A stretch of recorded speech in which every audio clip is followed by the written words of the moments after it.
Okay.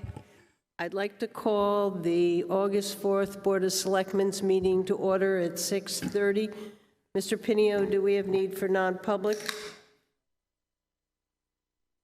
Okay, that's good. First item on the agenda is consideration of the minutes of July 21st, 2021.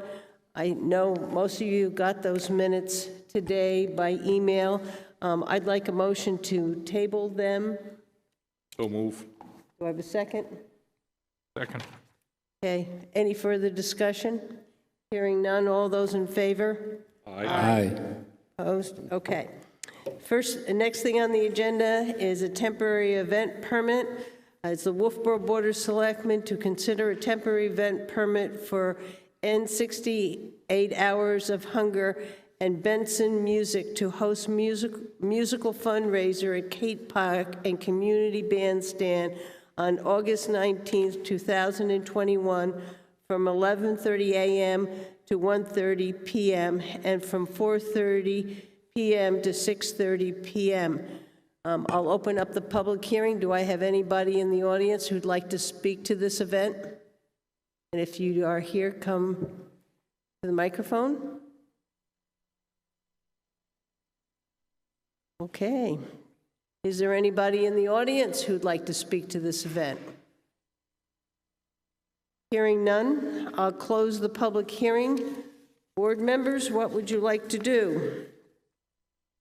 Well, I think these people have done fundraisers in the past, so I'll make a move to approve a temporary event permit for N 68 Hours of Hunger, Benson Music to host musical fundraiser at Cape Park Community Bandstand, August 19th, 2021, from 11:30 a.m. to 1:30 p.m. and 4:30 p.m. to 6:30 p.m.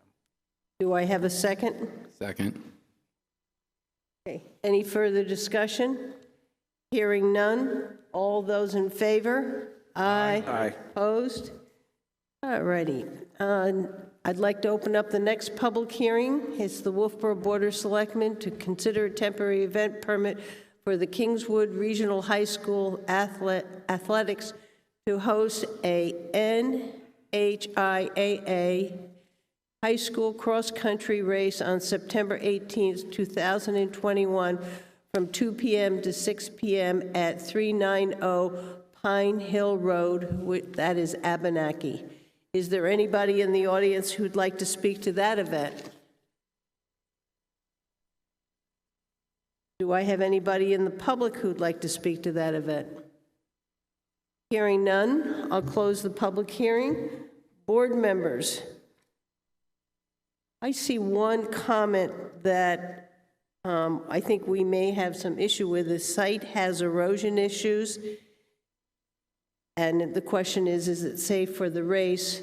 I think if we grant a permit there with a letter that goes out, we should tell them that they really need to look at it and make sure that it is in a condition for the event to go. Any other comments from board members? Brian? Are we worried in case something doesn't go well with COVID in the fall and different regulations are put back in place at the school? Then the school would decide not to run it. And that's okay. That's okay. That's, yeah, they can run it. If the school puts in regulations that doesn't allow it, then they just cancel it. The only question I Yep. have is I noticed on the Parks and Rec, they had initialed it under the section that says approval with conditions attached. See any conditions attached from the Parks and Rec? Do we want to table this? We don't have anybody here. That's the other option. It's in September. September 18th. I'll move we table this. Do I have a second? Second. Any further discussion? All those in favor? Aye. Opposed? All righty. I'd like to open up the next public hearing. It's the Wolfeboro Board of Selectmen to consider a temporary event permit for the Kingswood High School athletics to host a high school cross-country or it says XC, race on October 14th, 2021, from 2 p.m. to 6 p.m. at 390 Pine Hill Road. That's the same thing, Abenaki. I'll make a motion that we table this one as well. Okay, this one, we don't have, Park and Rec, Well, it's basically the same group as, it is. It's interesting, this one. All right, They did initial it under that same column too, with approval of conditions attached. They initialed in both columns, but the other one, they crossed one of them out. all right. I have a motion to table. That was you, Dave? yes. Do I have a second? Second. Okay, any further discussion? All those in favor? Aye. Opposed? Okay. The next, I'd like to open up, the next public hearing is the Wolf Board of Selectmen to consider a temporary event permit for the New Hampshire Boat Museum to host a RC footy sailboat regatta on August 14th at the Bridge Falls Path from 8 a.m. to 4 p.m. This public hearing was not noticed. It came to us because the other venue they were going to have was, they couldn't hold it. They run sailboat races along the Bridge Falls Path many of the days, I guess Tuesdays and Thursdays. So the board, you need to decide whether you want to move forward with this without a public hearing posted. There was not enough time for it to be on the next agenda. So does anybody have any problem with us moving forward with it? Okay. Linda? Yep. I move to approve. I need to open it up, so if there's anybody in the audience who'd like to speak to it, I need to do that. Is there anybody in the audience who'd like to speak to this event? Oh, there is some. Come on up. Mark Whitehead, I'm on the Board of Directors at the Boat Museum, and I certainly appreciate your accommodation on this regatta. It was kind of a surprise when I just found out about it Monday, where the weeds were prolific over in Guilford, where the event was planned. I appreciate the accommodation. Questions anybody has? It's a very small event. The last regatta, footy regatta we had was about 10 people, so it'll be around that number, 10 to 15. Okay, thank you. Is there anybody else in the audience who'd like to speak to this event? Hearing none, I'll close the public hearing. Can any board members to have any other questions? Hearing none, does somebody want to make a motion? Yeah, move to approve the request for the New Hampshire Boat Museum for their RC footy boat race on 8/14/21. Do I have a second? Second. Any further discussion? Hearing none. All those in favor? Aye. Opposed? You have your permit. You're welcome. Next item on the agenda is public input. Do I have anybody who'd like to give public input? Suzanne Ryan. When you get to your bulk vote, there's an item on there, I believe it's 4C, and it's the Department of Revenue, PA 16, application for reimbursement for state funds for the forest land and the state park. Could you explain, I don't need it now, but when you go to that, would you explain what that is to the public? Sure, I'll have one of the staff members do that. Yeah, and then when you get to item 6C, it just says private roads. And you know better than anybody the money the taxpayers put into our roads if you include the department as well as the warrant article. So I have no idea what that means, but I'm hoping that if you're going to be considering taking on a private road, you implement the betterment statute. That's all. Thank you. Okay. Jim, do you want to explain the application for reimbursement to towns and cities in which the federal and state forest land is situated? I think we need to speak with assessing to get a better handle on that. ACDU, I think we got to get that from assessing. Okay, so we should remove this. Can I have a motion to remove bulk vote C? So moved. Do I have this? Okay, any further discussion? All those in favor? Aye. Opposed? Okay. I think it is we get money back for having that land, but I think we should have a clear explanation. Okay, now to the bulk vote. Weekly manifest, July 23rd, was $416,060.03, and the July 30th was $161,543.44. We have property tax abatements and refunds, and we have appointments. We've nominated a health officer and a deputy health officer. The health officer is Shelley Rondo, and the deputy health officer is Dave Senecal. So any board members have any questions about the bulk vote? Hearing none, can I have a motion to accept the bulk vote? So move item without Yeah, item C. item C removed. Okay. I'll second that. Second. Any further discussion? All those in favor? Aye. Opposed? All right, we're moving on. Oh, you know, those appointments weren't in the bulk vote. That's my mistake. The bulk vote was, those appointments are separate. So the bulk vote was a weekly manifest, property tax abatements only. I was thinking, so we need to have, and that was the bulk vote. Now I need a motion to nominate Shelley Rondo for health officer and Dave Senecal for deputy health officer. I'll make that motion. Do I have a second? Second. Any further discussion? All those in favor? Aye. Aye. Opposed? Okay. I'll abstain. That sounds like an idea. Okay, new business 6. First item on the agenda is the audit. Mr. Pinio, or?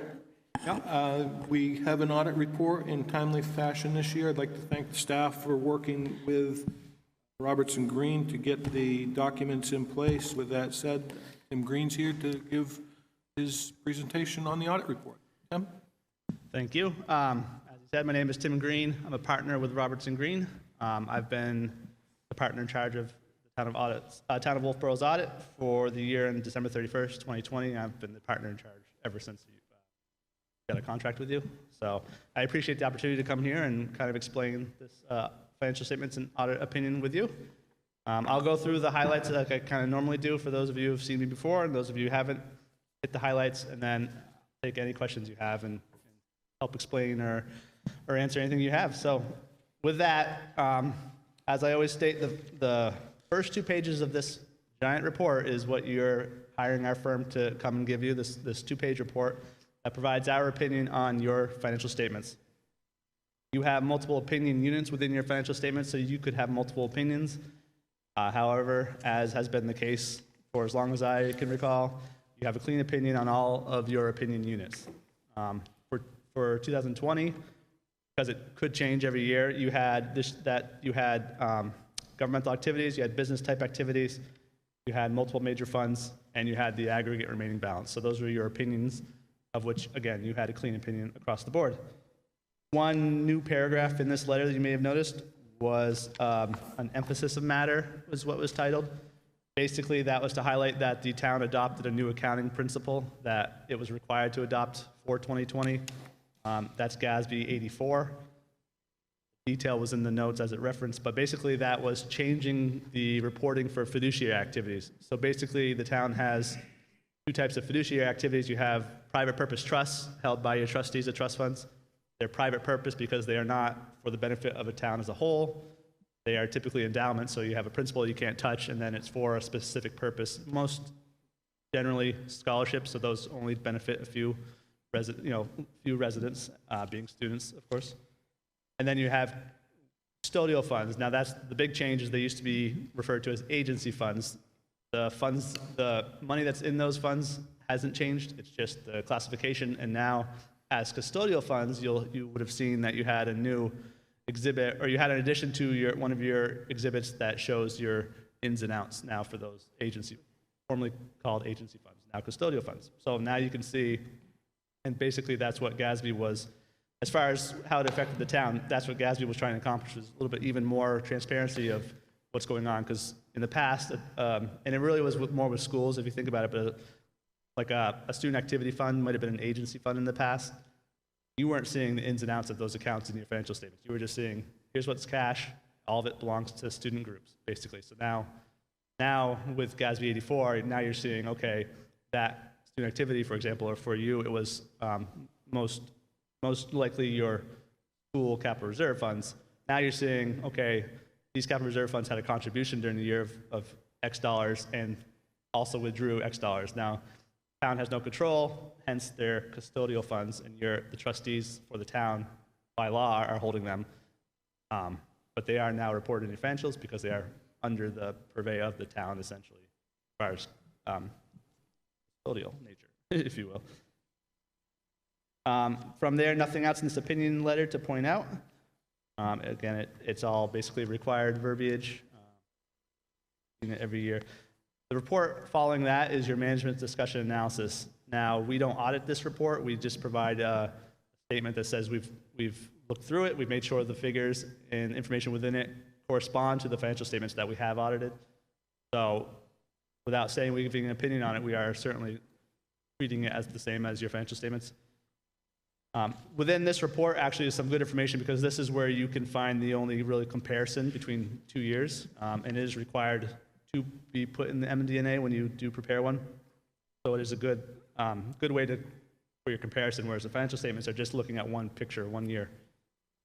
So I do encourage you to go through that, and it is good that the town provides that. Some communities won't prepare that, and again, because we don't have to give an opinion on it, you're not required to necessarily, in order to get a clean opinion. So from there, I'll just highlight your exhibits. Starting with Exhibit 1 and 2, these are your statement of net position and statement of changes to your net position. This is on a full accrual basis, and this is kind of a town-wide statement, if you will. So you have 2 columns. You have governmental activities, and you have business-type activities. Business-type activities are your enterprise funds, of which you have 4. Your governmental activities encompasses the rest, other than fiduciary, which I just briefly highlighted before. So from here on page 13, which is still Exhibit 1, just jumping right to the bottom of your net position, you can see that the total net position of the town for its governmental activities was $33.5 million. And for your business type activities, it was just under $32 million. Now this was actually an increase from the year before of about, it was an increase of about $1.5 million governmental activities. And it was about a $500,000 increase in your business type activities. Exhibit 2 further shows you that breakdown, so your statement of activities. You can see your expenses, you can see your program revenues and how they tie to the functions of the town. And then you can see that you also have general revenues. I'd say obviously the bulk of your revenue is considered general, because that's property taxes, because those property taxes are not tied to specific functions, they support the town as a whole.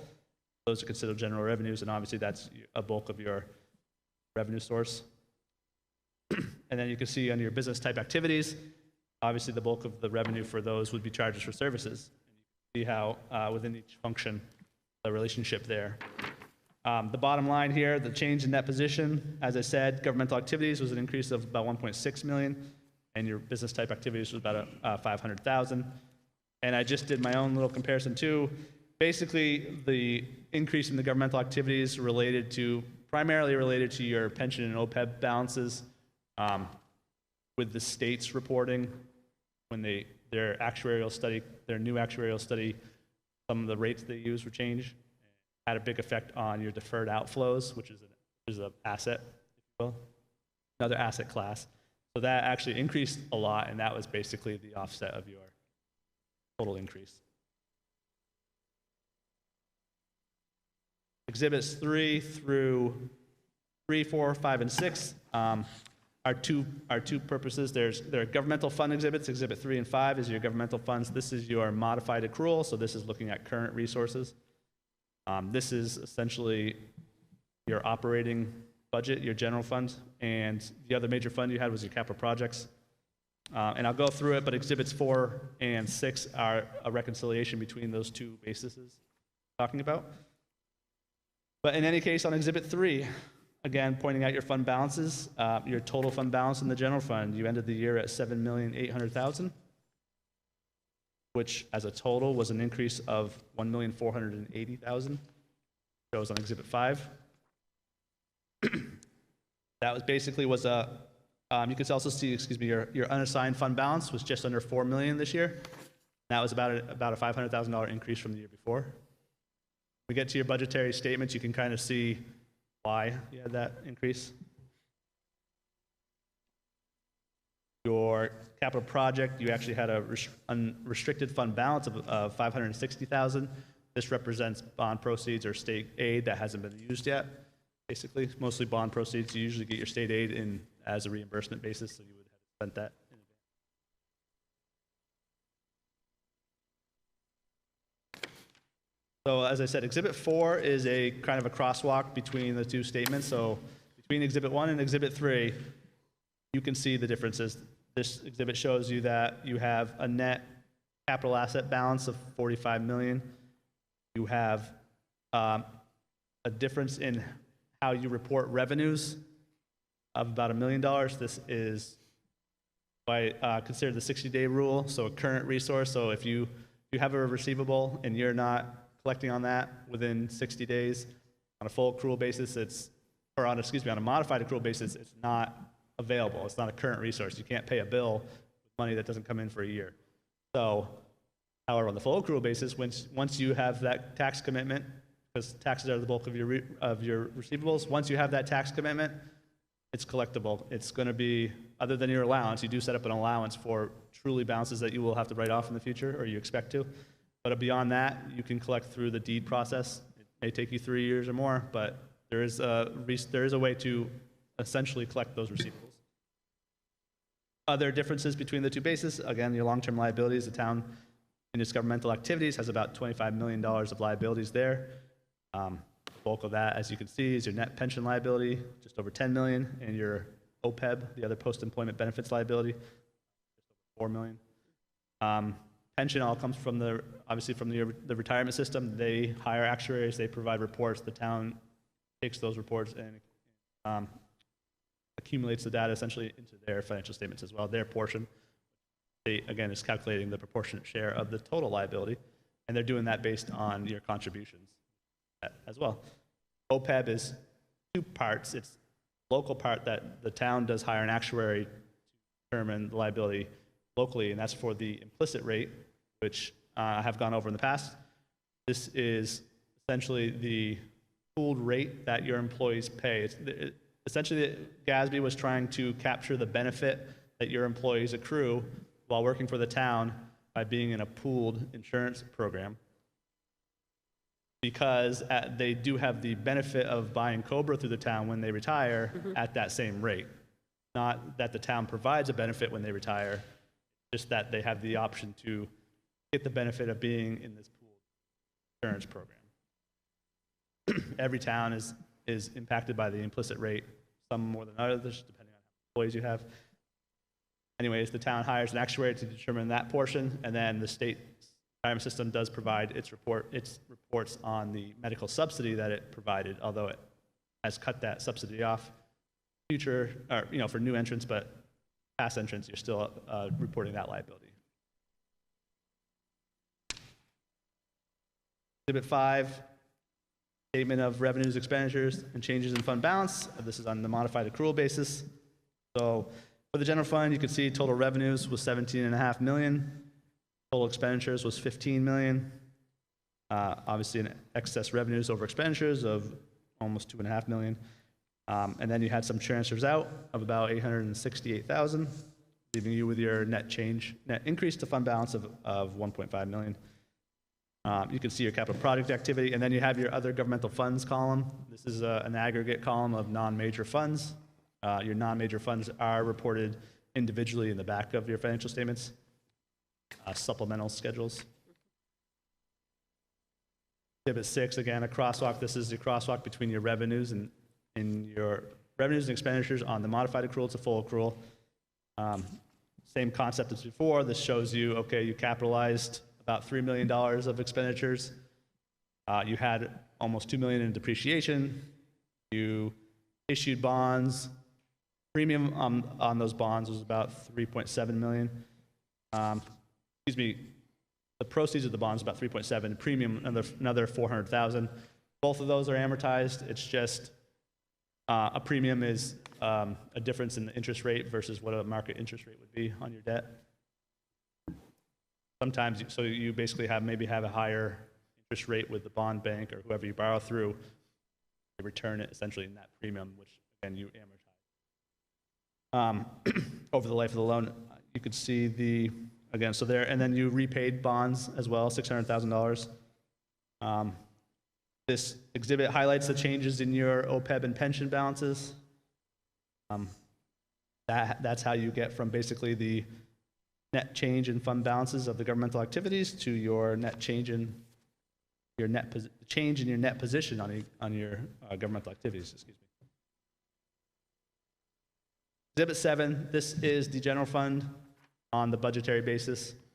The difference in the budgetary basis to the modified accrual is encumbrances are factored in this exhibit. So on Exhibit 7, encumbrances are included in your actual expenditure total so that you can see the true remaining balance of appropriations.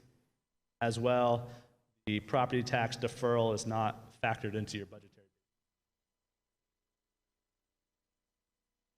Exhibit 8, 9, and 10 are your business type activities. They're your enterprise funds, water, electric, sewer, and Pop Whalen Ice Arena. Total net position, you can see the bottom line. The water had an increase of about 400,000 from 9 million to 9.4 million. The electric department had a slight decrease of about $50,000. So they went from 10.7 down to 10.65 roughly.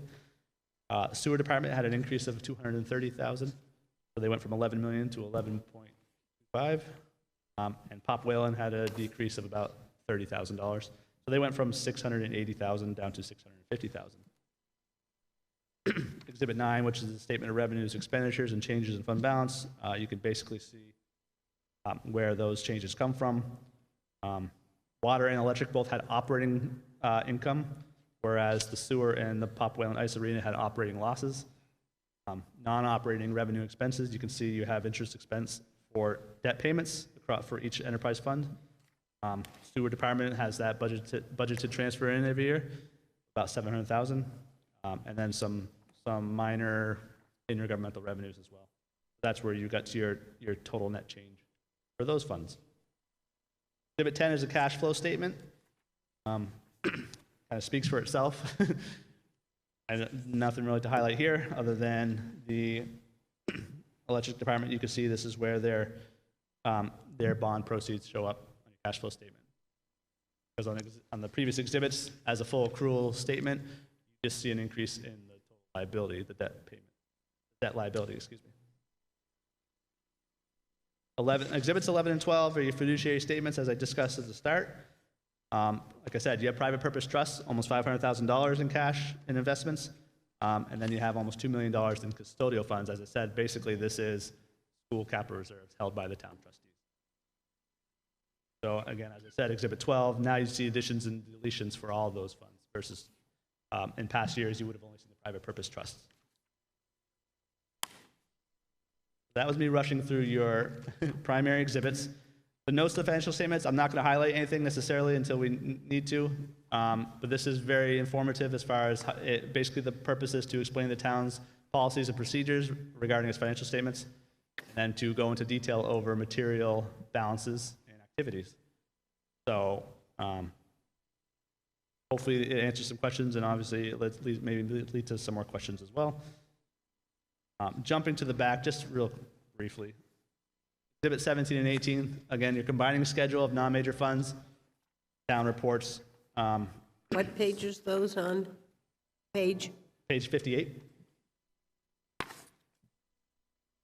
Town reports 6 non-major funds, the largest of which is your permanent fund. This is based on a quantitative calculation. So basically we, you and me, when I assist you in preparing the financial statements, accumulate all your fund data and then factor in the size as a relation to the whole.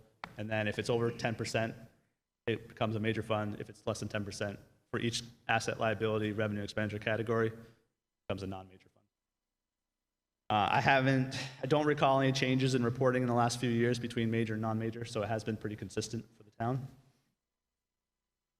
Exhibit 19 on page 60.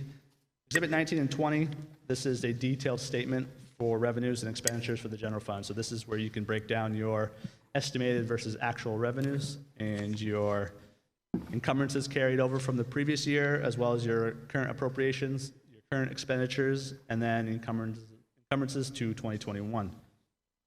The very last exhibit on page 63, this I think is a really good exhibit. It is your schedule of changes in your unassigned fund balance. So for the general fund for 2020, you can see the town started at just about $4 million in unassigned fund balance. You appropriated $200,000. You had a revenue surplus of just over $800,000. You had an unexpended balance of your appropriations of $70,000. So you had a budget surplus of almost $900,000. And you had a decrease in non-spendable fund balance of $15,000. So this is how you get to your current unassigned fund balance of $4.7 million. Lastly, I do provide a management letter every year, even if it's just to say we didn't identify any things worth communicating. I did have something this year. There have been, obviously for a number of years, significant number of accounts in your receivables, especially the electric department, that are very, very old and marked as inactive in the system. So I'm recommending the town figure out what it needs to do to kind of clean that up, because I think that becomes very burdensome for the town to track and maintain that number of accounts if they are not existing accounts that are truly ever going to be collected on, or the town can go forward with steps it needs to take to clean those up, maybe collect on, or maybe just, basically look into it further. What needs to be done? We don't need to carry these balances if they're 25 years old. You should have some basis for solving old outstanding accounts for any type of receivable you have, property, electric, sewer, water. You have, some RSAs typically provide what you can and can't do regarding those. The town should have more detailed policy that says X, Y, Z as far as steps you take, whatever. There are plenty of methods that I don't even want to suggest necessarily until you guys have a chance to discuss amongst yourselves what steps you want to take. But that's, it was not a material misstatement or a significant risk. It was just a comment that I felt, an action area that the town certainly could. My long-winded spiel, but any questions, please? Does any board members have any questions? We got it all. Okay. It's pretty easy, right? Thank you very much for coming. My pleasure. Thank you so much for having us. Thanks, Tim. Okay, next item on the agenda is 88 Laner Street parking lot boundary line adjustment. I'll hand that over to you, Jim. Yeah, so if you remember a few months back, there was a conversation which took place about property boundaries at the Laner Street parking lot, and the fact that some of our sewer lines were on somebody else's property, the fact that part of the parking lot where people traverse in their vehicles was on somebody else's property, and it became a concern for the property owner who is here this evening. So after we engaged with the Board of Selectmen on this, we contracted with Norway Plains to come up with a concept as to how we could do a boundary line adjustment, an equal swap for property that would put the sewer lines completely on town of Wolfeboro property, and it would also put the parking lot where people drive through, it would take it off of private property and put it onto town property. In return, we would provide a section of parking lot for Mr. Crowder, who's here this evening. We've got a preliminary draft here this evening. I have had a brief conversation with Dave Ford on the topic. Generally in favor of it. He was kind of wondering if we could open up the entrance from Lana Street a little bit. I've had a preliminary conversation with Ryan Crowder this evening about it. We think that's something that we may be able to do to try and create more of a square or rectangular type of option rather than the trapezoid, which you see on the map in front of you this evening. With that said, that kind of gives us a highlight of where we're at today. Obviously, we know we've got more work to do legally, but this gives us a concept to be able to look at. And if you have any questions for myself or Mr. Crowder, who's here this evening, we'd be happy to try to answer them for you. You want to make a comment? I don't need to make a comment. I'm here if you need any clarification, anything. Board members, anybody have any comments or questions? I definitely support that squaring up of that lot. I think that makes more sense. My other feeling here is I would also, once we make this squared up, to have an idea of what the parking lot would be like, the town parking lot, and the number of parking spaces we have. I just want to make sure we aren't losing, as a town, a lot of parking spaces. So that would be one of the things I would want. Any other board members have anything that they, looking at this, like? Dave? Well, I think I looked at it the other day with Mr. Crowder and Jim, and I think the discussion was to try to make this a rectangular piece that would also then allow us to put parking back in that area as far as public parking. If you notice, this line right here is further out than the parking spaces now, and if that were adjusted a little bit, I think we looked at it and felt that on this area here, we could put parking spaces back out and still have the aisle width that we need for two-way traffic. So I don't have any problem with squaring it up. I think the initial thing was to have the sewer line on our property, and I think we've done that. Yeah, I just would like to have a layout of what we think the parking lot will be, how far the new parking spaces will be and the width, and because I believe in order to do this, we're going to have to hold a public hearing. And I would like to have for the public a look at what it's going to look like so everybody understands what we're doing here, because we're giving away some of town property while you're giving us some of yours. But I still believe we need a public hearing, and Jim, you're going to check on that. Yeah, we know we've got some legal hurdles to get through. We will work on that. That's not terribly concerned about that. Big thing is to get the concept in place. I'll have a conversation with Randy Tatro over the next couple of days, try and get this squared up a little bit, and then go from there. Yeah, we had also talked about having Randy or Tavis, once we decide what we want to do here exactly, that they would put those spaces and stuff on the map. I think we need that if we're going to, so everybody clearly understands what it's going to look like. Brian? Yeah, is it possible also to get a plan that shows what your expansion is going to look like?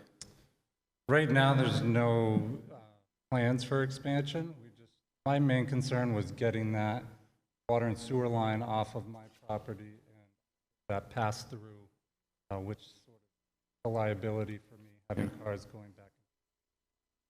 So that's my main concern right now. No future plans for expansion. Maybe a patio. What burnt timber's doing in the back there would maybe move aside. And in which case, I think we need to get approval for all of that as well. But for me, primarily, it's just land swap, getting those water and sewer lines onto your property, pass through. However that works is fine by me, as long as I'm not losing property and Anybody else? Comments or questions? Well, thank you for working with us on this, and I'm sure we'll come to some kind of an agreement which will be good for all of us. So, thank you. I'll continue to work with Ryan on it, and we'll get this wrapped up shortly, I hope. Perfect. Thank you, Ryan. All righty. The next item on the agenda is the acceptance of private roads. Jim, you want to start this off? Yeah, I will. So as you are aware, we've had a number of requests for us to consider taking on some additional private roads. As you're also well aware, Department of Public Works right now, with winter road maintenance, they are looking at 3 hours plus for a route. For them to be able to take on an additional road right now would be challenging, and it would put some additional safety burdens on the community. Dave Ford has projected out what it would cost to bring on another man and what it would cost to bring on another truck to take on additional private roads. With that said, we also have got to develop a written policy which lays out the process for the evaluation of the road, as was mentioned earlier, and potentially even looking at betterment assessments to bring them up to town standards. But we've got a lot of requests, and we've got to start moving on these requests on how we want to handle these. That's pretty much buttons up what I got to say. Dave, do you have anything else you want to add to the mix here?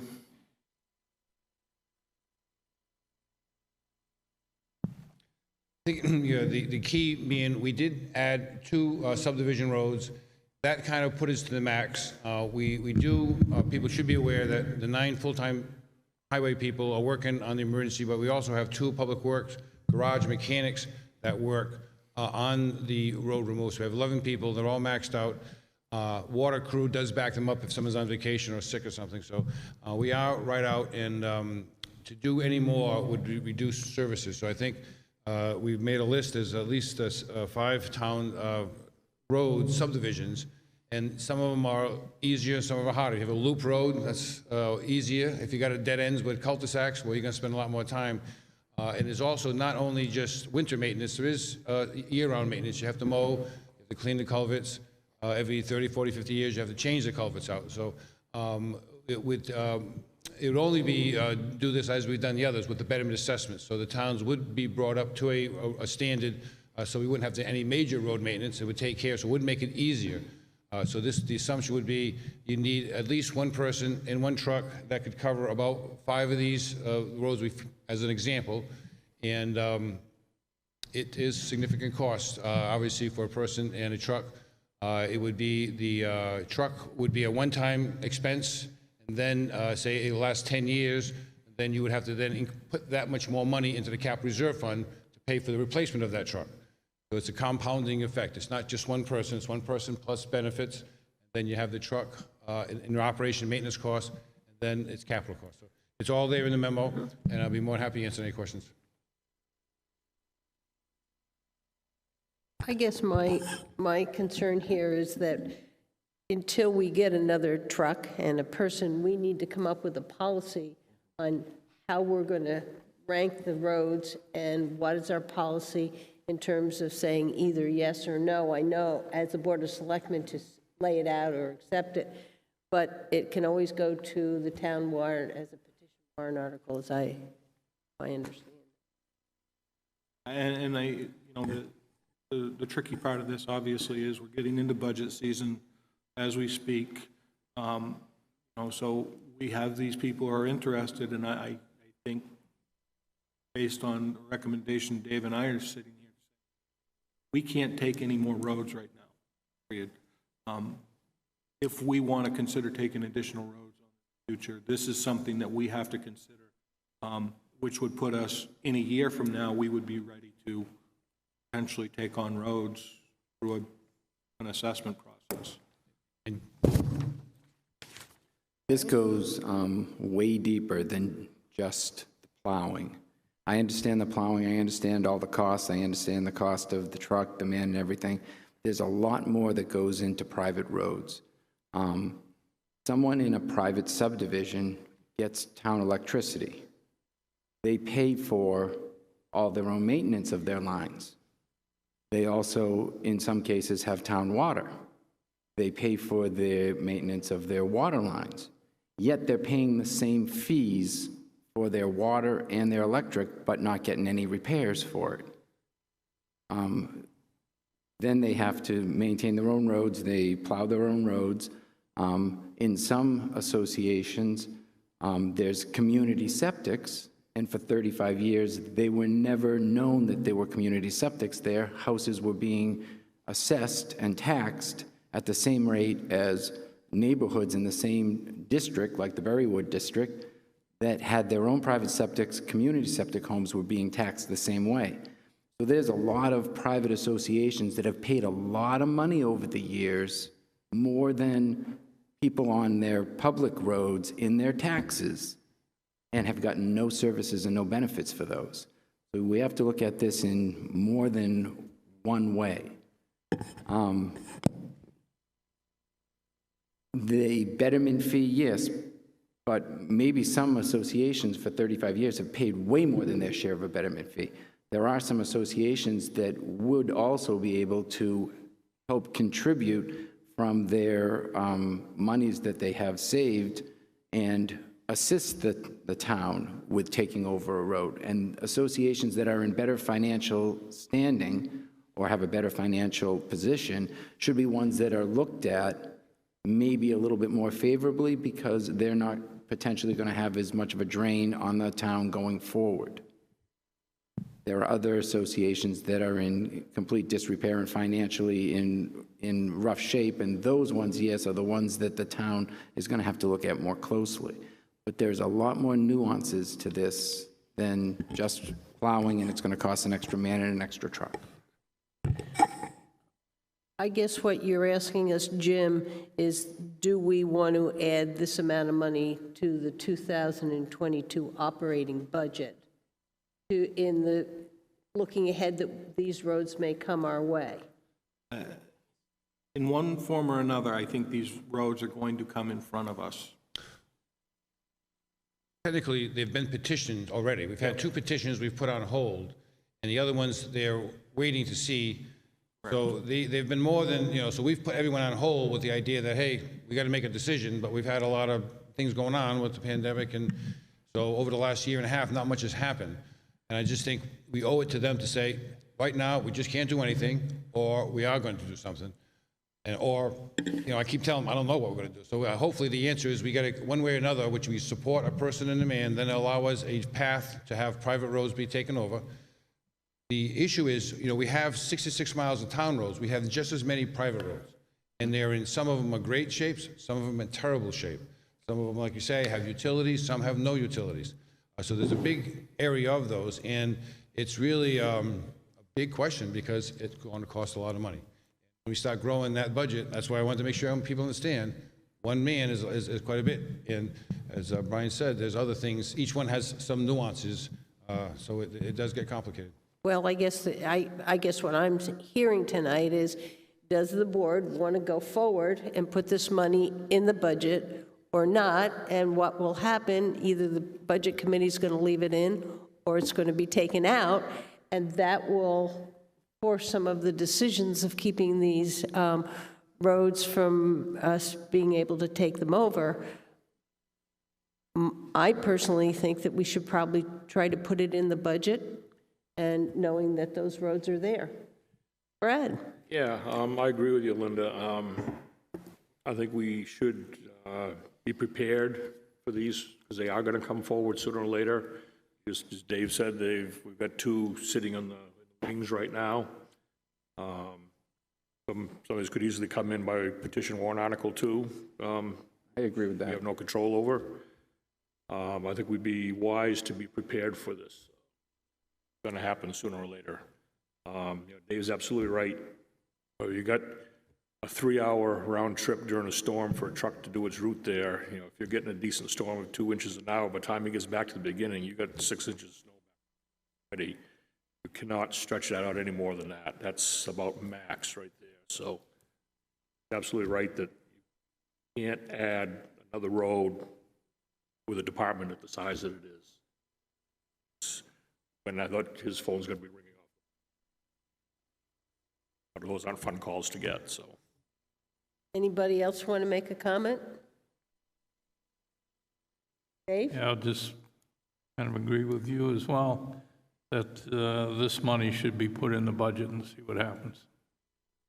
It's going to come sooner or later. And I It think- usually does. Right, and we have set a precedent with the betterment assessment, so I think one of the issues is to take care of these problems, and whatever the history may be, I'm not sure what we can do about some of the comments made there, but the reality is we want this road to be brought up to a town standard so that the capital expenses aren't going to be there. And that would be borne by the property owners that the betterment is going to assess. And I think that's a fair way. There's state statutes that cover that. And I think that would be the process, because that would minimize the cost going long term. And then each of the utilities in the road would have to also be assessed and figure out how those would be maintained, because that's a good point that Brian brought up. So I think the board's in agreement. Okay. Tim, you can add this to the budget, and we will see where it goes. All right, great, thank you. Thanks. Thank you, Dave. Thank you for the direction, board. Okay, next item on the agenda is we're going to hear from the University of New Hampshire, a cooperative extension on Emerald Ash. Come on up, state your name for the record, and My name is Wendy Scribner. I work for UNH Cooperative Extension for Carroll County. I am the county forester, or also called natural resources field specialist. And I am here tonight to just report on a workshop we did on town of Wolfeboro land, training pesticide applicators to treat for emerald ash borer. Just a little bit of background about emerald ash borer. It's an invasive insect that in the United States around 2002, found in New Hampshire in 2013, and it was found in Wolfeboro in 2018. So if you're at the south end of town and you see all of those trees that they're sort of a blonded color, those are dying ash trees or dead ash trees. What you're seeing there is that the emerald ash borer larvae have tunneled underneath the bark of those trees after those larvae and are feeding on them, and they're chipping off the outside bark.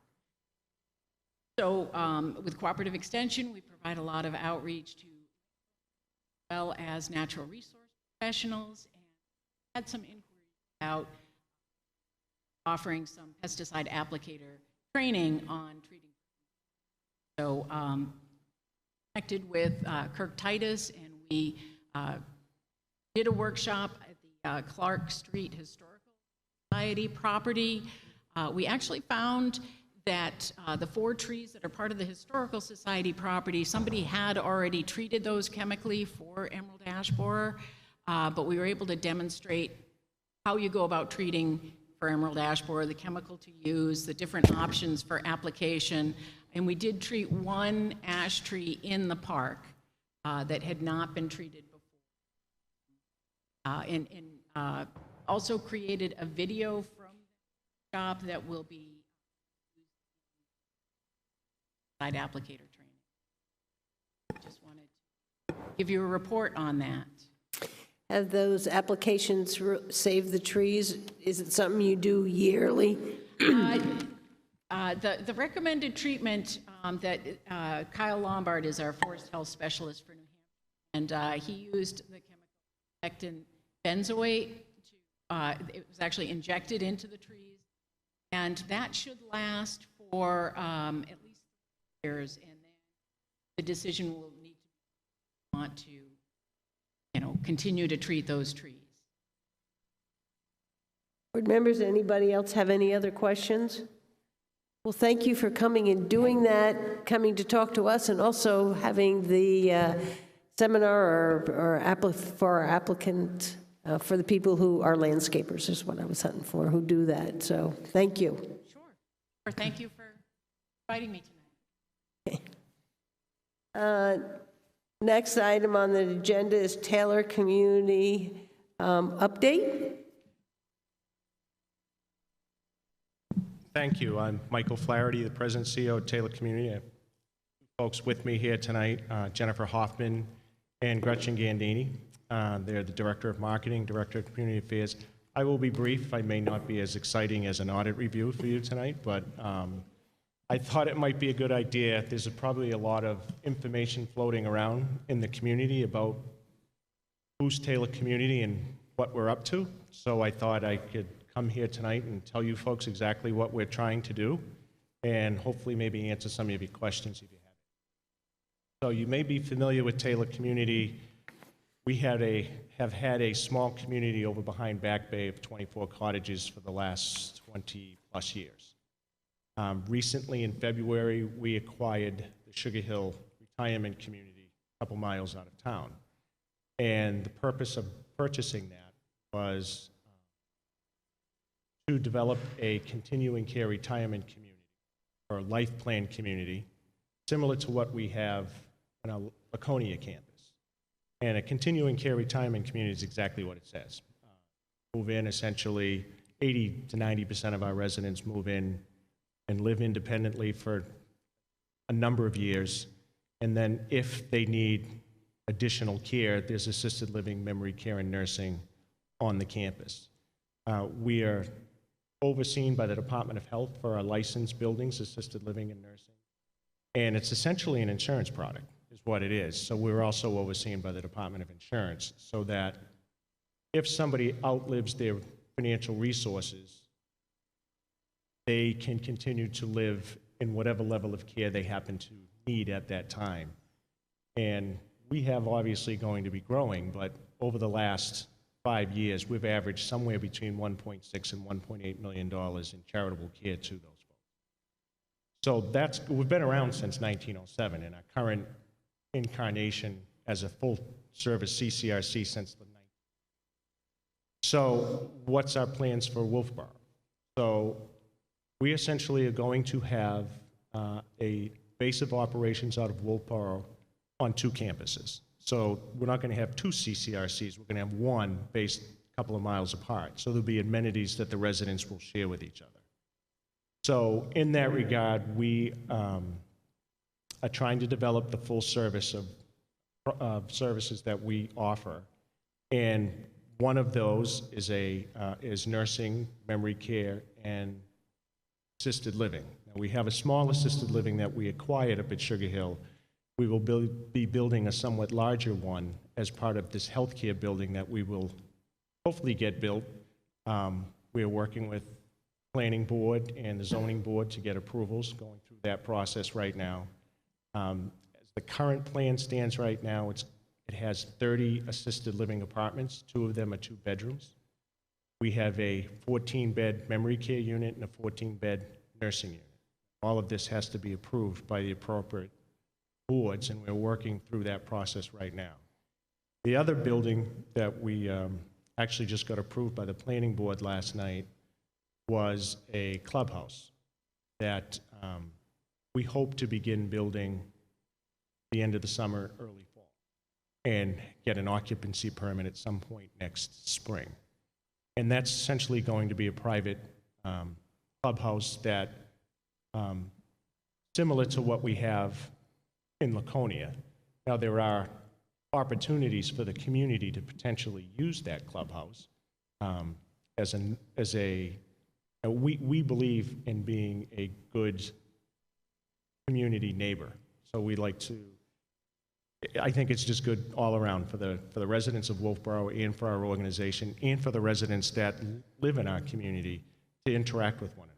So there's a lot of opportunity, a lot of synergy for both the residents of Wolfeboro and the residents that live in our community to work with each other and interact with each other. To that event, we have a number of concerts and we have lecture series and all kinds of different activities. We've already been in touch with the local high school about providing opportunities for training in a number of different areas, from nursing to landscaping to carpentry, electricians. We employ all kinds of people. Right now, we currently employ just about 250 folks, and that will be growing as we continue to hopefully expand on this side of the lake. So that's our plans. I've been brief. I know there's maybe a lot of information and questions out there. I know we've been talking to the planning board about this for a couple of years, so I'm sure there may be information. So I'm just here to let you kind of know what's happening, and those are our plans, and I don't know if you have any questions or anything. I thought this would be a good opportunity. Board members, anybody have any questions? Brian? The employment that will be coming to the town, will that be full-time, year-round employment and not lots of part-time employees? Yes, there'll be there'll be nursing, carpentry, electricians, dining, administrative activities. There's a number of full-time benefited positions. Now, having said that, we're not opposed to having part-time employees because not everybody wants to work full-time. But if they've committed to us full-time, we have a good benefit package, and yeah, those hopefully full-time employees. Are you having any problem getting employees over in Laconia? I know that nursing, there are shortages, and we're having a hard time in town. Yeah, we are not immune to the labor shortages that are going across, not just New Hampshire, but across the country right now. We're holding our own on both sides of the lake right now. Our turnover rate is very low, so I believe we treat our employees very, very well. Our residents don't always want to hear it, but I tell them all the time we're an employee-centered organization because my philosophy is if we take care of our employees, they'll take care of the residents, and my job gets much easier, quite frankly. So our employees are pretty satisfied, and our residents are pretty satisfied. Anybody else? Anything else? Thank you very much. I was just going to say, I was at the planning board meeting last night. We saw the plans come through for the clubhouse that got approved there and stuff, and it's a very nice facility. They're going to see go up there and stuff.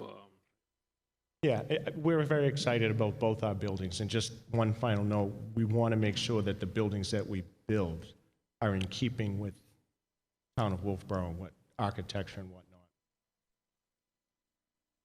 Okay?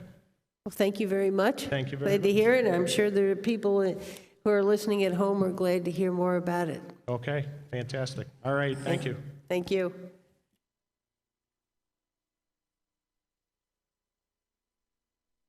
All right, the next item on the agenda is the Beach Forum update.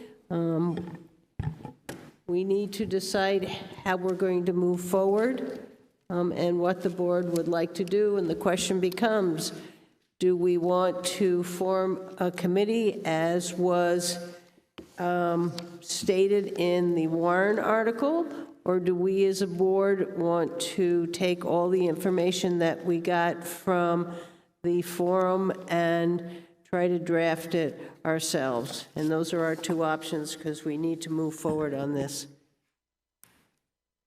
Any suggestions, anybody?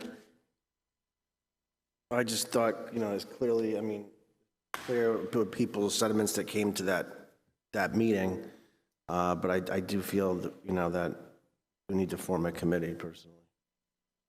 Dave? Yeah, that was my feeling after the forum. We had an awful lot of people here, I thought, a lot of input from a lot of different people. And I think that with the interest in it, I think we ought to form a committee as well and not have us do the whole thing, because obviously one or two of us could be on that group, but let's let them work it out. Certainly had enough information. We do, and there have been some emails that have come in since, and we should add that to the packet of information. My only concern here is, one, how many people and how do we pick them? And my second one, I guess we're going to need to give them some direction. And we had 2 petition warrant articles in 2019 that went out to vote. And the vote on the Albee Beach passed by 65%, and the one for Cary Beach was 61%. So are we talking about looking at all the warrant articles, all the beaches? Are we looking at just trying to address Brewster Beach? What is the, what are we going to ask this committee to do? What is their mission? I must have been at a different meeting, because from what I saw from the general consensus of people at the meeting, I didn't hear that they wanted a committee. I heard that they had already spoken in their vote and that they like things the way they are, that they want the, at least Cary and Albee to remain just for the citizens of Wolfeboro, the way it is, which includes guests and people staying in hotels, motels, and other, people who visit friends and whatnot. I actually heard from people that they said that they thought that all 3 beaches should be the same, which meant that they thought that Brewster Beach might be only for town people too. That, I think, is the only point of contention right now. I think that I heard a general consensus, and there was a round of applause at one time when people said, we want our beaches to be what we voted for. I don't see the same thing. I don't see people wanting a committee. I think that whether there was a committee, it seemed to me to be split, and it seemed to be pretty much 50-50. I'm not sure exactly the percentages, but that's why I brought the question up about what are we going to tell this committee? Are they working just on Brewster Beach? Are we opening all beaches up again after the vote? Dave? Well, I think Brian brings up the point, which I think I have mentioned in the past, that the warrant articles stated very specifically and were passed very specifically that Albee Beach and Cary Beach be for residents and guests only, period. I don't think there's any further discussion about either one of those beaches unless we talk about hours of operation or whatever, but when it comes to Brewster Beach, that was a different issue. We don't own the beach, we only own the parking lot. That beach is pretty much open to anybody who wants to go there as long as there are parking spaces. I went there last week and talked to the 2 kids that were at the gate. And they honestly said they have not had any trouble there this year. Of course, the weather hasn't been great for beach weather, but still, they said that they fill up all the spaces that are marked first, and then if it's a really hot day, they will put people on the grass. And only, 1 row of cars on the grass. So my feeling is that the 2 beaches the warrant articles went out to me, we can't change that anyway. That was voted on. That's an ordinance now. We can't deal with either one of those beaches except for hours or number of parking spaces that are available, those types of things.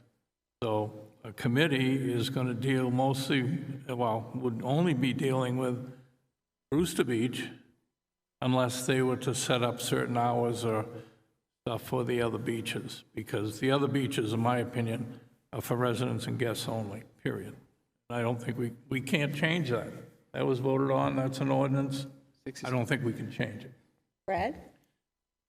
Yeah, I think I took from the meeting that, the census kind of wanted I took it to be all the beaches to be treated equally. For that reason, I think we need to include all 3 beaches. I think we should have a committee to start with, too. The main reason I'm thinking we should include Cary and Albee is not to change anything we have there as far as, having the restrictions for Wolfeboro residents, their guests and guests of hotels and B&Bs and stuff like that. But how we monitor it could be up for discussion. As if there's, right now we're doing it through parking with a dump sticker or a beach pass, that line. They might want to look at how they're all being monitored. There might be another way to look at that. For that reason, I think we should include a discussion about the other beaches anyway. I mean, there definitely needs to be discussion with regards to, like Brad said, I mean, because we have the beaches themselves and the policies that we're going to set up, but the enforcement is, and the regulation of it is key, because otherwise all this good intention is, is for nothing. If we can't enforce it and enforce it fairly across, when we get to that point, enforce it fairly across all three beaches, so that the residents on Clark Road aren't left feeling like their beach is the one that's going to get, all the day trippers, for instance. So I think that is why I think it's clear that, with the vote percentages that for the two warrant articles before, that the public wants those beaches reserved for residents and guests and, people that are coming here and staying in motels. But we have to make this, I think there needs to be some consistency across the board for Brewster, and I think that's where the committee is going to come into play. Yeah, and that's why I brought it up, because I heard and I believe that the voters voted on those two beaches, that they're done. We put them, they passed with a large enough number. It's not like they passed by 52 or something like that. The other things you're talking about is how do we manage the beach? And I think we need them to focus on what that beach, who's going to be allowed on that beach, and they can give us some ideas how to manage it. But I don't want to throw these other two beaches in, and then I just think it can snowball, is my feeling. You're going to get people with different points of view. One of the things I did go out, and I went out and looked at Wentworth State Park, and I don't think we do enough of advertising about Wentworth State Park that's in our own town. People can go and get a pass. An adult is $4 a day, a child is $2, from the age from 6 to 11. Children 5 and under are free, and so are seniors. So we have another place that we can advertise that day trippers can go to use the beach. They do recommend that you do a reservation, but it's another asset. I also have a very strong feeling that we've always been a community based on the Governor Wentworth Regional School District, and I don't know if there is a way for us to have some kind of passes for visitors. We let out a certain number of them in order to let some of those families come in. It's one of the things I struggle with all the time, because I think there are a lot of kids who have played with friends, always went to one of the beaches that we had, and I hate to make that separation. But I heard those two beaches they still want them the way they were. Luke.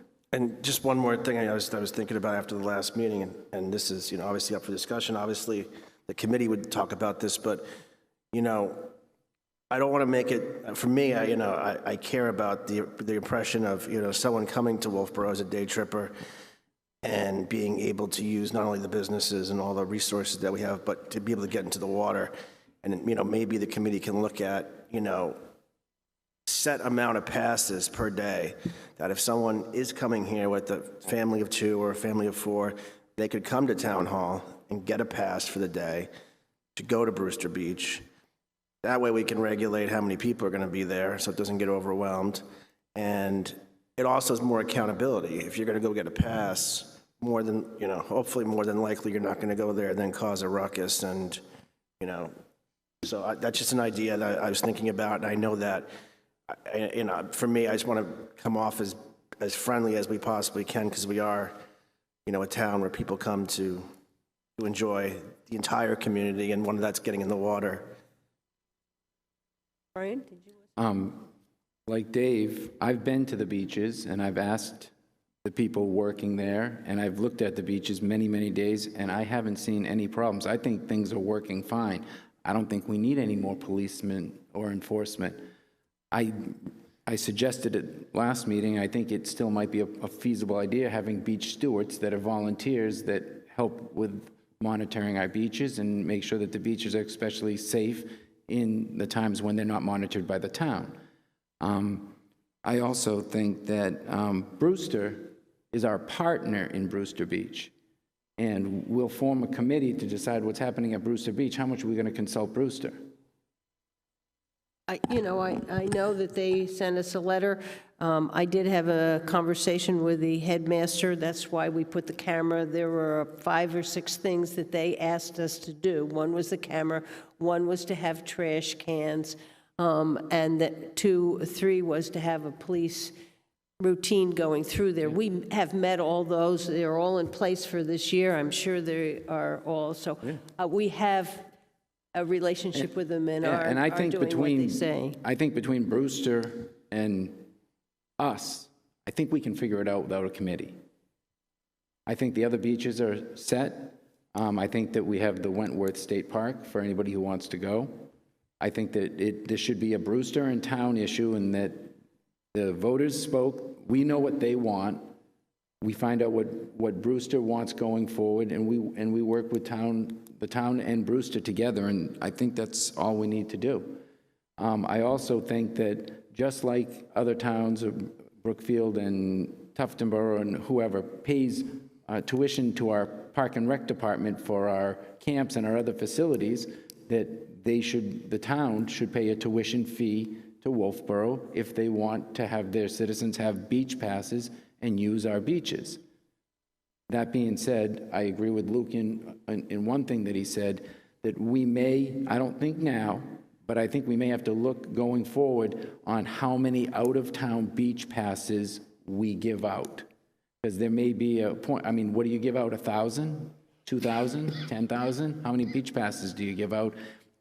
So that the beaches then become crowded, and the people who have lived in town for 40 years can't get to a beach. So out-of-town passes are a good idea, but I think that we need to do it carefully and know how many we're going to give out. And I think that Brookfield would be our biggest partner to start with. And I think that they should tuition to the town like they do for the Parks and Rec, and then have availability of passes for them. You know, I have also, I guess the people at the beaches will be tired of seeing us all come through and check and ask them 10,000 questions, which I did before the beach forum. I believe we do have an issue with Cary and Albee Beach with the number of people that on good days in a normal summer, those beaches are packed, and I think these petition warrant articles were put on the warrant because that addressed that problem that they had. So I believe those have been decided by the voters. Correct. So the Albee Beach, I mean, the Brewster Beach is the one we need to figure out, or it sounds like some members want to open it all up. So we got to come to some kind of agreement on A, have a committee, and if we're going to have a committee, B, what is the mission that we give them? If we have a committee, the only thing the committee is going to work on is Brewster going to be public or private? Well, I heard different people say different things, so that we still have to decide whether we're all in agreement that we are going to not have them dress an Albee and Cary, and that my understanding that you would like them to still be able to dress those 2 beaches. Well, no, I only said to address them as far as how they're being monitored, not to change the usage of them from residents and. Yeah. So we're saying that this committee is going to look at the way we monitor beaches and the way, whether all Brewster Beach is open to everyone or closed. That's. Okay, let's first do the first thing, is are we all in agreement that, okay, Dave? The one thing that we're not discussing here at all either is who's in charge of the beaches? Not us, Parks and Rec. We haven't heard from them. We don't know what they're thinking. We don't know what they're doing, how they're doing it. We haven't had any feedback from any of them yet either as to what's going on at the beaches, just what some of us have seen. I would think that Christine would be the point person on this whole thing and whether she feels a committee is really necessary. I know what the warrant article said, but do we really need it for one beach? And actually, we don't even own that beach. Yeah, We why do we lease need it. Well, we lease it. We are the ones who supervise it, who have control over it during the lease time. So we are going to make the decisions on how it is, as we have in the past. You know, we put stuff, we have swim teams down there, we do sheds, we do all sorts of stuff, and we maintain it all based on that lease. So I think we have, you lease a house, you know, you could decide how you use a house. So, Linda, I think we have a great police department. I think we have a great Parks and Rec department. I think we already know what is the voters wanted with the two beaches. I don't think we need a committee to decide what's going to happen to one beach, Brewster Beach. I think it's overkill. I understand you feel that very strongly. I'm just trying to get us to some point that we can agree on. And so what I think we do have an agreement on is that we're not going to ask them to change who uses Albee or Cary Beach. Am I correct? Everybody Yeah, is in agreement? Is there anybody that does not agree No with? question about that. Okay, so that one's off the table. What Brad is saying, do we want them to look at the way we monitor all the beaches? I think yes. They know. All right. Do a motion. Who feels that, I'll make a motion that includes that this committee will look at how the town monitors the beaches. Do I have a second? Second that. Is there any further discussion? All those in favor, say aye. Aye. All those opposed? Nay. No. So we're not going to tell them how to monitor, but we as a board need to look at options for maybe different ways of monitoring. Is that what you would like, That's what I Brad? meant, yeah. Okay, so the board will take a look at how we might change how we monitor them. So the next item, do we want a committee or not? So I'll make a motion that we form a committee. Do I have a second? I'll second it for discussion. Okay, any further discussion? All those in favor of forming a committee, say aye. Aye. Those opposed? No. No. So there's no committee.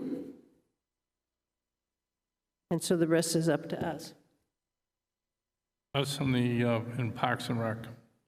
Correct. They're the ones who are in charge of the beaches. If they need more money for monitoring or whatever, they can deal with it in their budgets. So we have to come up and write out we need to look at Brewster Beach, decide if we want to change it to residents only, similar to the other two beaches, or leave it as is. Put that on the next agenda for us to do that. We need a report from Parks and Rec. I know Christine had some numbers, and I didn't bring it with me tonight, how many people used what kind of passes over the last year, and we'll also can get that for this year, and how many people came with hotels and motels, because she had different placards, so we will need all that. And if she can get that to us by next meeting, that's fine. If we have to go to the 1st of September, Yeah, I believe she's back from vacation. Don't know what her workload will be back, but I will Whenever get it this fits in. get this to them. within this, between August and Soon as she September. can get it to us. Yeah, we should do it. Brad? Yeah, and I wonder if we should also send out a invitation to Brewster Academy for when we do have it on our agenda, so they could send a representative. I think very definitely Yeah. we should contact them. I think that's a very good point. You took the words out of my mouth. Okay, is there anything else? We comfortable? All right. On. All right. I would like a motion to recess the Board of Selectmen's meeting to hold a Libby trustees meeting, and after the Libby trustees meeting, we'll come back into public session. So can I have a motion? So move. Second. Any further discussion? All those in favor? Aye. Opposed? All righty. What we received, a letter on July 24th from the Friends of the Libby Museum. They sent it, and it has a statement that we need to put a warrant article for $100,000 on the 2022 warrant, and we need to fill out their form in the back on how much we're willing to put on a warrant article in 2023 and 2024. And if we're willing to do that, we need to reply to them by August 23rd. So what's the board's pleasure on how you'd like to go through this? Madam Chair? Yep. Yeah, I'll start out by, I sat down, had a meeting with Alana and Kari from the Friends of Libby a couple weeks ago now, I'd say, somewhere in that range, 2.5 weeks ago. Went over this proposal. You know, they wanted some feedback, you know, from me anyway on it. In the discussions I had with them, every indication was that in this benchmarking portion of the document for the 2023 and the 2024, it says to be determined prior to signatures. We had quite a discussion about the fact that I felt the Board of Selectmen wanted to, you know, have the option at the end of this to determine if they wanted to raise cash or bond it and not be committed to other, you know, monies being deposited in an annual fashion there. We did talk about that 100,000 because that had been talked about from us before, the previous year, possibly putting 100,000 in for 2022. And every indication I got from them was that that would not, that they understood and didn't, I took it as that there would be no problem at all, that we wouldn't have to commit to any money in 2023 or 2024. And if they came through with, you know, their fundraisers going along, stuff like that, they're ready to go, then we would be looking at our $500,000 at the time. If we put the 100 in now, bring us up to the 900,000 in 2025 for this project. So that was every indication that I got on my verbal conversation with them. I was there for about an hour or so that day going over this. I just wanted to put that out, that was my understanding from the members from the Friends that I met with that day. Thank you. Anybody else have any comments here? Statement? All right. Linda. Oh, okay, Brian. I'm still to the point where I don't think we need to do the $100,000 because I'm looking at what they have for August 21. They have 150,000. We have 300,000. We're way ahead of them for what they want to do. I think that they need to hit their 650 or 700,000 before they got to hit their 30% before we move off our 30%. I see no reason why we're ahead of them and they're chasing us. They should be ahead of us and we should be chasing them. Else? I've thought about it, and, you know, I have always supported Wolfeboro being a museum town. I supported the creation of the $300,000 capital reserve account when 0 members of the budget committee were willing to support the $2.9 million. I supported the change in the size of the renovation to save the taxpayers $633,000. I supported placing an additional payment to the Libby Museum Capital Reserve account on a 2021 CIP list. This allowed the Libby Museum project to compete against all the other projects on the CIP that year. As it turned out, we didn't fund it because we needed to keep our cash payments around the $2 million. I did not support increasing the Libby, and I just said that. I supported the vote to change the Libby Museum project back to the larger, contingent upon them raising their 70% first. And I still believe in that. I will vote against signing this revised Friends of the Libby Museum MOU sent to the Board of Selectmen on July 24th, which includes a payment to the Libby Museum Capital Reserve account for 2022, 23, and 24, with a committed amount each year. The Friends want the Board of Selectmen to decide its payments for 2023, 2024 before signing it. And that's what this letter says, Brad. I'm going off of the letter. I cannot commit to placing a warrant article on the 2022 warrant for $100,000 to increase the funding for the Libby Museum Capital Reserve account, or to add a set amount for the years 2023, 2024.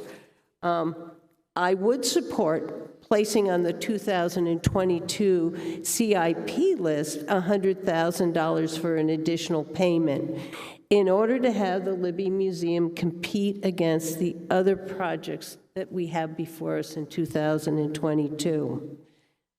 I think the residents of this town expects the Board of Selectmen to sort out which projects should be presented to the voters based on urgency and need. This process starts with the CIP committee, then comes to the Board of Selectmen to write the warrant articles for those projects they feel are urgent and necessary. Not all projects on the CIP plan go forward. The Budget Committee is able to vote whether they support or not support the warrant articles. I would support signing this MOU to place a warrant article on the town warrant once the Friends of the Libby Museum raise it 70% of the larger project, realizing the town would have to put up 30%, but that's a good deal. If they're going to raise 70%, there's that amount of commitment in this community for that. I can go and support it, no problem. I can't support right now saying that 100,000 is that important without knowing where we're going and some of the other critical projects. So that's where I am. Anybody else? I agree with that. Fully. Well, I think I'm going to take a little different tack. I think that we ought to support the museum this year with a $100,000 warrant article. The reason being that just shows that we are going to go forward with supporting the alterations and expansion of the museum. If we don't, I think if we put it in the CIP, well, the Budget Committee could take it away from us anyway, but I think the $100,000 just shows everybody that we're certainly still in favor of the museum. If we go the other way, you would mention, I think that we could lose out on the Friends of the Libby, from what they tell us anyway, that they may lose out on their people who want to give money if we're not in favor of supporting it. I can see that happening, certainly. Yes, we do have some other capital reserve programs. We have police station, fire station. Those are two big projects coming up, certainly a lot more than this one. In what direction do we go? I think that museums in this town, certainly, at this point, are very active and very productive. And if we have a museum that can be run year-round, maybe it is run year-round at least. As we know, a lot of the things that are in the museum now are over 100 years old, and a lot of them certainly look it. So I would be in favor of the $100,000 warrant article, and that way the people can decide whether they want to keep moving forward on this. Otherwise, we're the ones deciding, not them.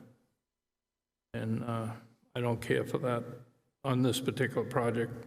To me, this is a smaller project compared to the ones that are coming up. Brad?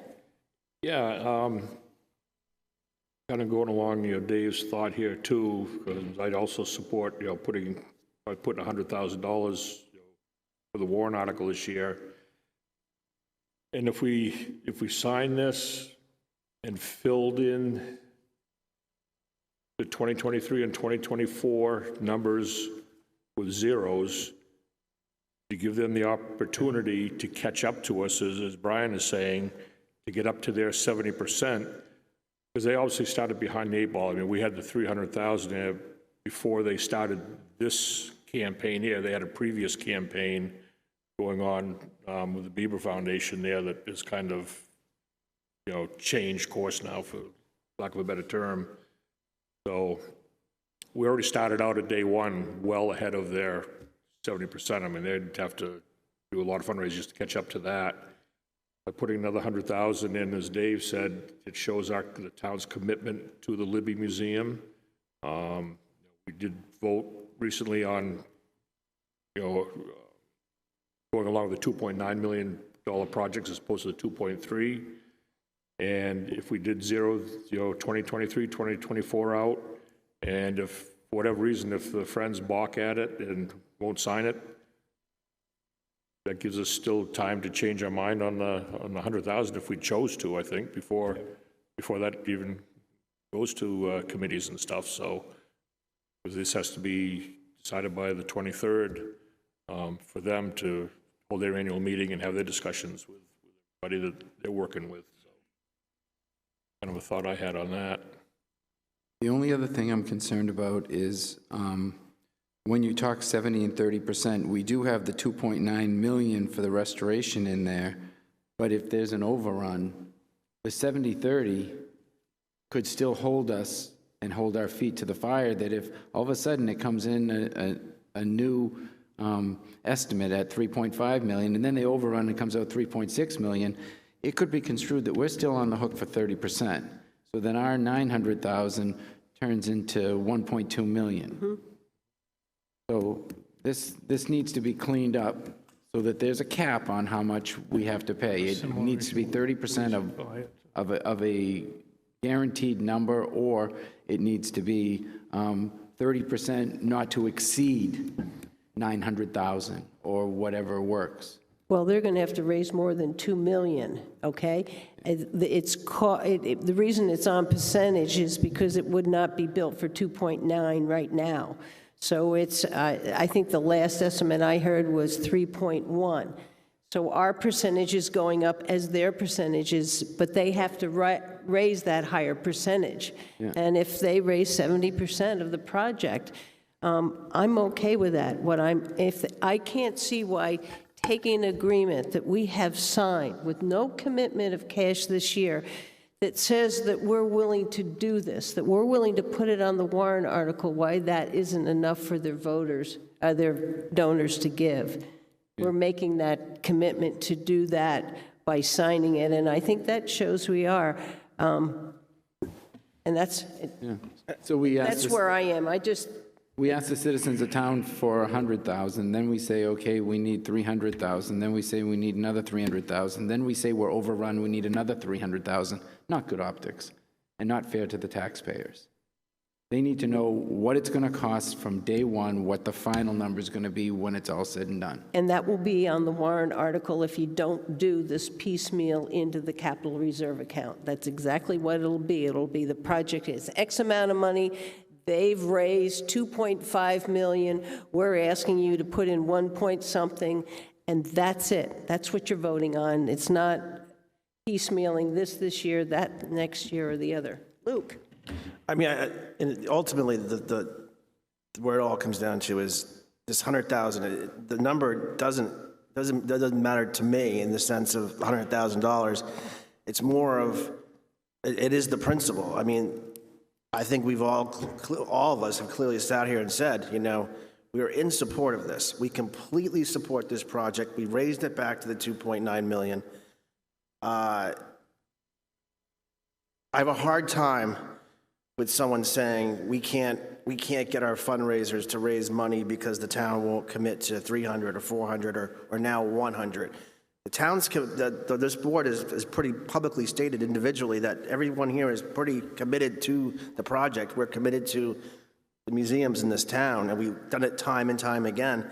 And even where I might think, you know, $2.9 million is a lot for a museum in this town that serves a small amount of people, but it's important to the residents of Wolfeboro. It's important to the taxpayers. Therefore, it's important to me. But I don't think we need to show $1 more until they raise their money. Any more discussion? We'll take a vote out in the Board of Selectmen's meeting because that will be voting as a board. Is there any other comments want to make at this time? So we will leave at 8:11 to a board meeting. I need a motion on how we're going to move forward with this MOU. So the motion, if I made a motion that we don't put $100,000 in. So we don't sign We don't sign. their new We MOU. don't sign their new MOU. Second. Okay. Any further discussion? All those in favor? Aye. Aye. Opposed? No. We got 3 for it, 2 opposed. Okay. Moving on. Other business, we're going to do the parking along Clark Road at the next meeting. I didn't get that on this agenda. All righty, next item, committee reports. No, I have other business. Oh, sorry. I have a big problem with the bathroom facilities at the transfer station. The bathroom that our town employees use there looks worse than any gas station bathroom that you see in a horror film. It's just old and it's worn out. Then they have to go across the parking lot to Adam Tasker's office to eat their lunch. There's not even any hot water in that facility to wash their hands, or if they have a spill, to clean up after themselves or anything when they're eating their lunch. I think that at some time we have to look, and I don't like spending money. I hate spending money. It makes me nervous and I don't like to waste money. But this is the only facility that I can see where our town employees don't have the proper restroom facilities and the proper wash facilities just to have a decent lunch. And I think it's something that we have to look at going forward a little bit. Jim, you'll look into that? Will. Okay, thank you. All right. I You have other business? I'm sorry. do have one item. It's regarding the American Rescue Act for 2021. Received our final guidance. We will be receiving approximately $671,000 over the next 2 years.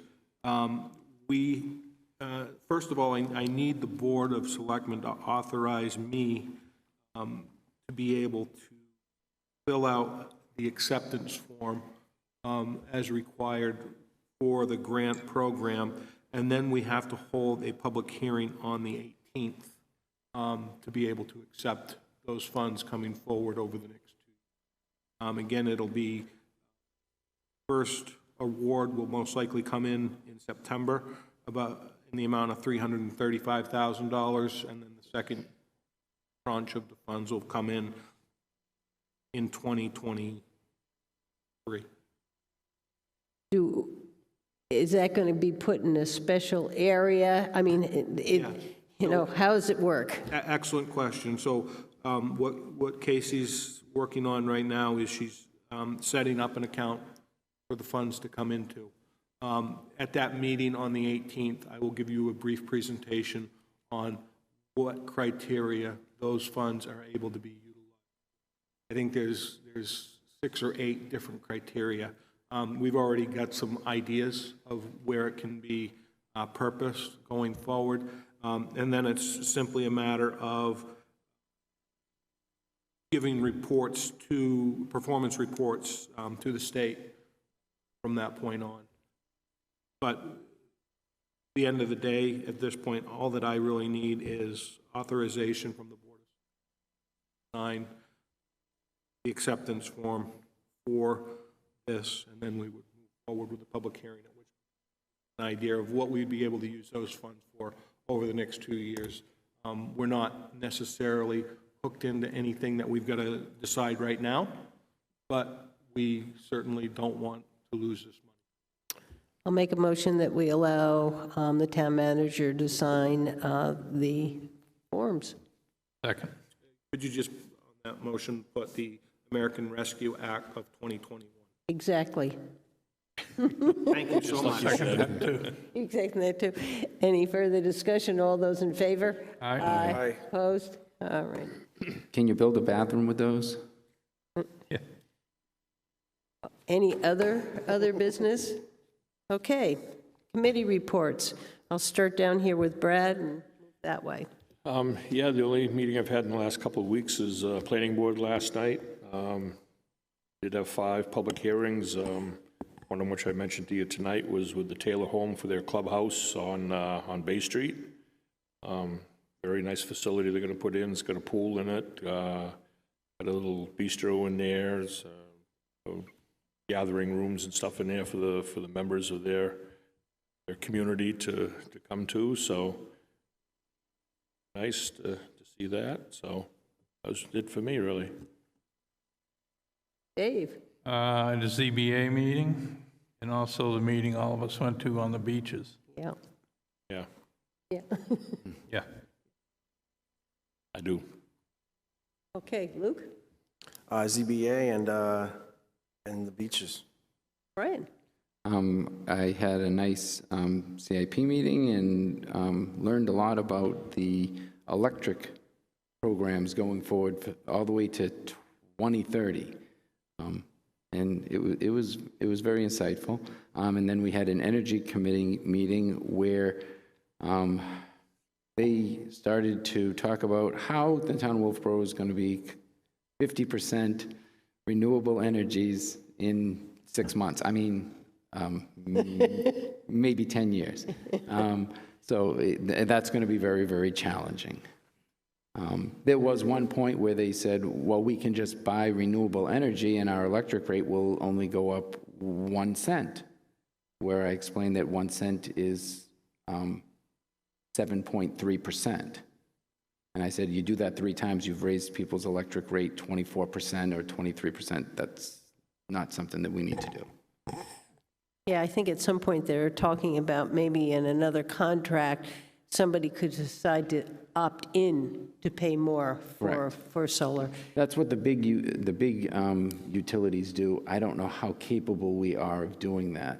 I probably think that would be a billing challenge. Still out there to make that 50% We'll get there. reduction, right? Well, the final discussion was that by 2050, the whole country will be at 50%, so then we'll just make it by default. Okay. I had a last night Wolfeboro 2021 committee. We're starting to look at entertainment and still looking at putting it on in person, and we may have to do it virtually. So we're moving ahead with that. The ad hoc dock committee met. We looked at the parking lot and drainage.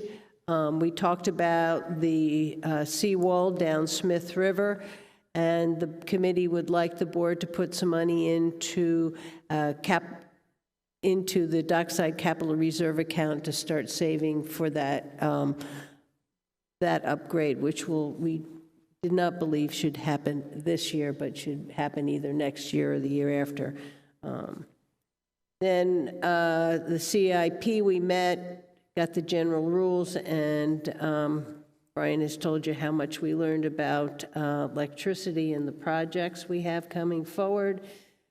I had a Milfoil joint board meeting. It's probably the last one on that committee.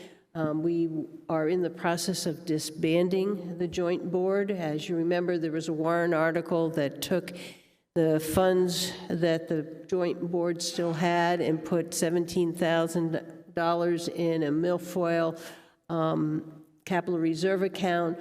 We're going to get about another $300, and that will go into the general fund, and then that whole committee will disband. Not many times that a committee can end and add money to the town treasury. So we were able to do that.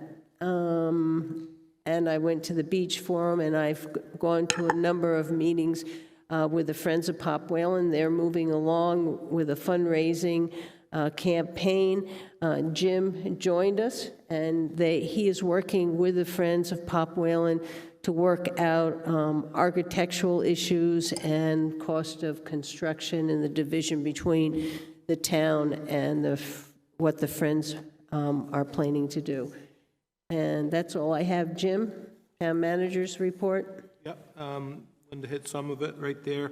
Pop Whalen, CIP. I did attend a ZBA meeting earlier this week. The other thing that Linda didn't touch on, had a very nice walk around town this morning with Congressman Chris Pappas, myself, Linda, Dave Ford, and Tavis. We gave him a walking tour of the town. We talked specifically about the South Main Street project, which is coming down the road, and the reconstruction of that, and some of the challenges that we see forthcoming, such as the expanded costs, therefore the reduced scope of the work. Additionally, we've still got aging infrastructure that goes from Pickering Corner down to the Smith River. So Dave took us on a walking tour of that, explained that system to us, took a tour of the docks and back to Back Bay. A nice tour. Congressman Pappas was very appreciative of it, and he sincerely listened to what we were proposing, and the fact is we've got some big projects coming down the horizon, and any federal funds that we may be able to get will certainly be helpful to get those completed within at least the existing scope and not reducing it any. That was a very good session today. Other than that, we've covered everything tonight that I've been. Do we have any questions from the press? Alyssa? Yes. Okay. I'm just looking for a little recap on the Libby Museum, and tell me if I'm right. You all agreed not to sign the memorandum of understanding that they have put forward just recently, but you agreed to put $100,000 in a warrant article this next year as a show of support? No, we're not. We did not vote to put any money in a warrant article. Okay, so that was, so you're not signing the MOU, and what you're doing is saying, I believe you said you were willing to go ahead next year with a warrant article as you had planned with the previous MOU. With 70. We only voted not to sign the MOU that they just sent to us and we didn't make any votes or do anything else than that. Okay, so you're just going to leave it at that. And what happened to your previous, previously, I believe you said you would agree to the 70-30 split, which is 900,000 in a warrant article. For the sake of argument, that number is going to change. So that support has gone. That wasn't what we had in front of us. We only had in front of us the letter they had sent to us and their new revised MOU, which required us to commit to $100,000 in 2022, and then payments in 2023 and 2024. Okay, so you just are making it clear to them that that particular proposal is not acceptable. That's correct. Okay. All right. All right? I think so. Okay. Okay. All righty. Next item, public input. Does anybody else want to give us any great public input here? All right. I need somebody to give me a motion to adjourn. I'll move. Do I have a second? Sure. Yep. All those in favor? Aye. Aye. Opposed? All righty. Do we have things to sign?